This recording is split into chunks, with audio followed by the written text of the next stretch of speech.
Hello, নমস্কার।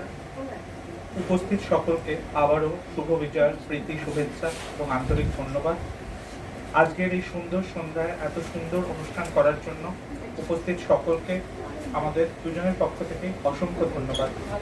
আমি সব্যসাচী ভট্টাচার্য। আমি সুজাতা ভট্টাচার্য। আমাদের আজকের ভাবনা নারী।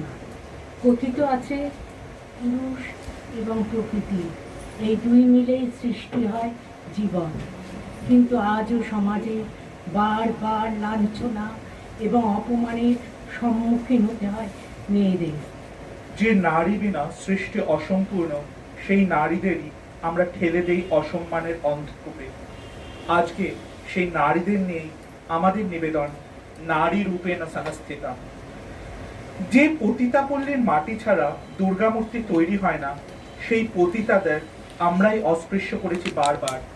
এই আবহেই আমার প্রথম নিবেদন স্বরচিত কবিতা নীলকণ্ঠ পাখি। নীলকণ্ঠ পাখি, তুমি উড়ে যাও কার প্রত্যাবর্তনের বার্তা নিয়ে? পুজো শেষে শৈলজার কৈলাস ফেরার সংবাদ। কিন্তু যে শৈলজা ফেরার ঠিকানা জানে না, তার হাহাকার করা হৃদয়ের আর্তনাদ কি শুনতে পাও তুমি? শরীরের রং মাখা সাজের আড়ালে অনুভব করো তার মনের যন্ত্রণা। ভদ্রতার মুখোশ পরা সভ্য লোকেরা যখন খুবলে নেয় শরীর, কাজল মাখা সেই চোখের আড়ালে লুকিয়ে থাকা কান্না কি দেখতে পাও তুমি? শরীরের দাম সবাই খোঁজে, মনের দাম কেউ খোঁজে না। নগ্ন শরীরকে হিংস্র পশুর মতো ভোগ করে সবাই, দুঃখের ভাগ কেউ নেয় না। নীলকণ্ঠ পাখি, দিতে কি পারো এমন এক কৈলাসের খোঁজ, যেখানে কেউ অপেক্ষা করে আছে এদের জন্য? উড়ে যেতে যেতে ওই বিশাল আকাশের অন্তরাল থেকে পারো নাকি খুঁজে দিতে শান্তির কোনো ছোট্ট নিজ এই নষ্ট শৈলজাদের জন্য? নারী সৃষ্টি, স্থিতি এবং লয়, কখনো দুর্গা, কখনো কালী, কখনো জগদ্ধাত্রী রূপে।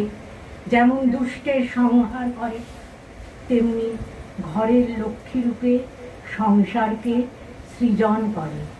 তাই তো সে অপরাজিতা। আমার এবারের নিবেদন অপরাজিতা, অংশুমান কর। আগুন জ্বালিয়েছ, পুড়িয়েছ কতবার, কতবার ওকে পিটিয়ে মেরেছ তুমি।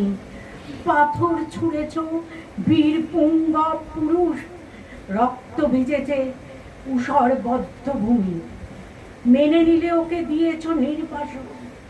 প্রশ্ন